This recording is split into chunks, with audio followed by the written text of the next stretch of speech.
I think the number one thing you have to do, if you're going to push the system hard enough to actually find the constraints of the system, then you need to do that within a trusting environment.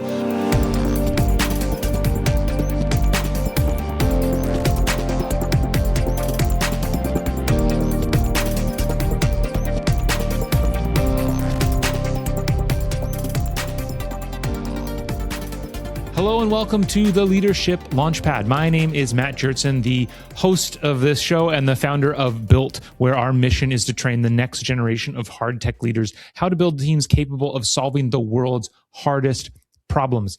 I am doing a solo episode today because I think I have figured it out. I always get asked, what makes SpaceX different? What makes it such an outlier? And there are two qualities that have come into clear focus for me over the past week or so. So I really wanted to share them with you. As always, if this is your first time listening to the show, please make sure to subscribe so you never miss a future episode. And if you are already subscribed, please, I humbly ask you to share the show with at least one other person, because that, after all, is how we grow. And so with that, let's get into the discussion. Okay, so like I said, people always ask me what makes SpaceX different. And it's not just SpaceX. But clearly in the world, there are companies that are thriving in all the change that we see, and there are companies that are struggling, organizations. And I think if we can identify some of the differences between these groups, it can do a lot for you as a leader of any team of, okay, how do I help my team succeed through all of this change? And I'll tell you what brought this into kind of clear focus for me. And it was listening to Jared Isaacman's changes to the Artemis program, and then listening to another podcast, the Off Nominal podcast, where they were talking about those changes. And there was a particular way they framed it that I really, really liked. So first, let's talk about Artemis. In case you don't know, I don't know how you wouldn't know, but if you don't know, Artemis is the current NASA program to take astronauts back to the moon for the first time in over 50 years. Artemis 1 was launched 3 years ago. Artemis 2, as I'm taping this, is getting ready to launch. I'm not sure, by the time this releases, it might have already launched. I don't think so. And so that's the program, right? We're launching this giant SLS rocket. And one of the big problems with the program has been this pace of launches, right? Like I said, the first launch was over 3 years ago. In fact, it's been 8 years since the Artemis program was first announced. There's been exactly one uncrewed launch since then. Ironically enough, the period of time from when John F. Kennedy announced we were going to the moon and the time we landed on the moon was also just over 8 years. And in that time, we launched 40 missions that were a mix of crewed and uncrewed launches. So clearly we're operating at different timetables, and it's a big problem. And Jared Isaacman is the new head of NASA, and that's one of the things that he wanted to change. He's trying to change from a launch every 3 years cadence to a launch every 11 months cadence, which is really great. It's fantastic. I don't know. A lot of people are skeptical. I really hope it works out. But regardless of whether or not it works out, the way this was framed on the Off Nominal podcast is basically everyone has said, hey, we can do this. We can move faster. We can do this. Nobody said they're the constraint. And so Isaacman has kind of come in and said, okay, if none of you are the constraint, then let's go faster. And he's going to kind of push the team to go faster to see what the constraint is.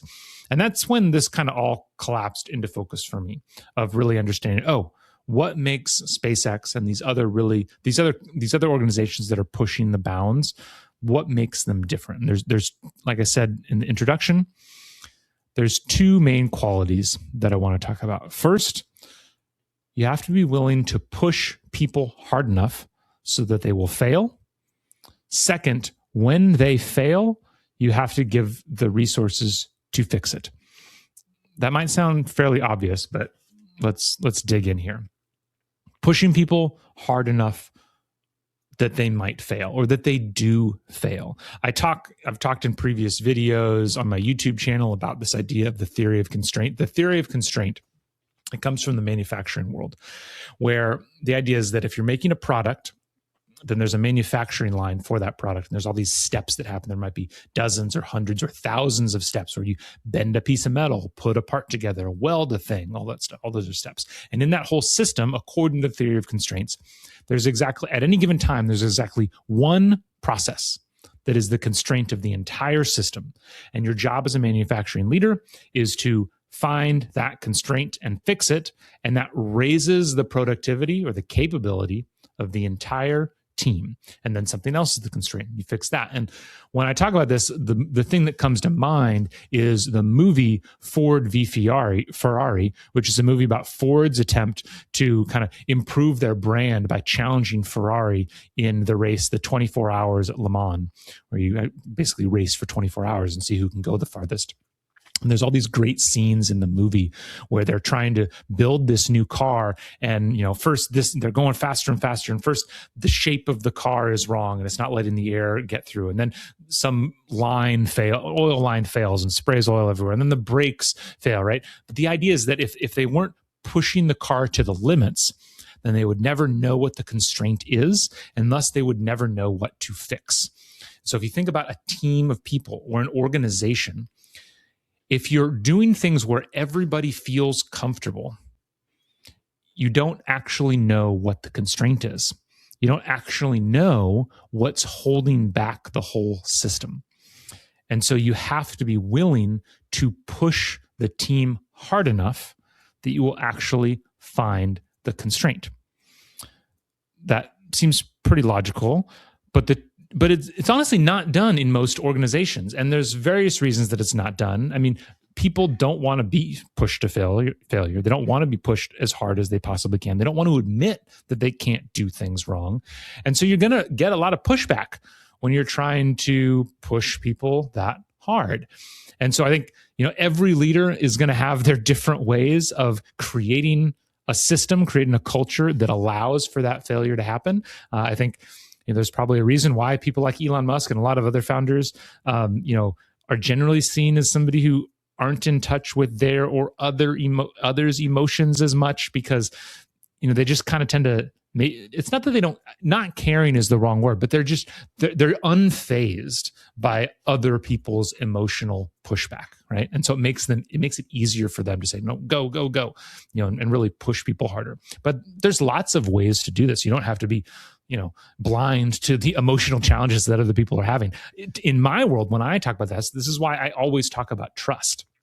I think the number one thing you have to do, if you're going to push the system hard enough to actually find the constraints of the system, then you need to do that within a trusting environment.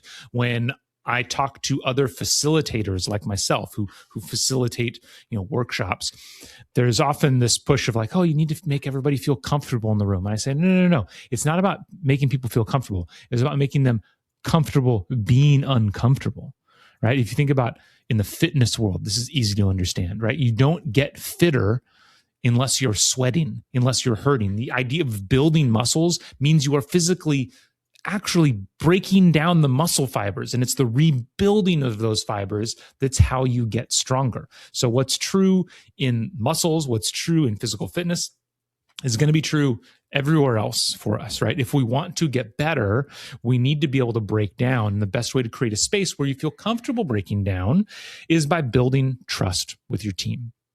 And so that's why it always has to start with trust. I'll bring in the story of Alan Mulally here and Ford. When he came in as the CEO of Ford in 2006, this is again a story that I talk about a lot. The company was about to lose $17 billion, and yet all the executives said everything was fine. Right?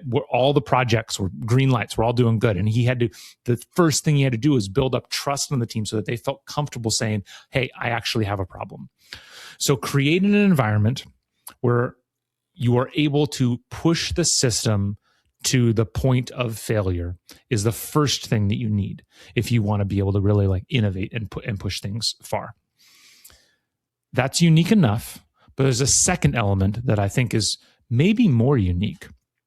And that is that once you find that constraint, once you find the point of failure, you need to rally all the resources to solving that constraint. Because again, we go back to the theory of constraint, which says that at any time there's one thing that's holding everything back. If you fix that, everything gets better.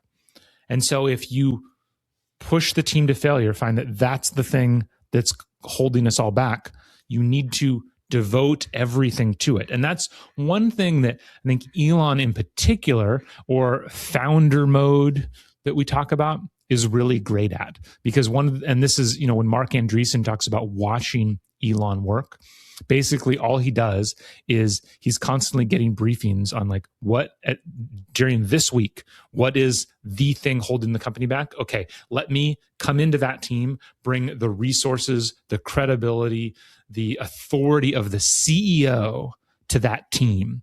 And that's how we're going to fix it.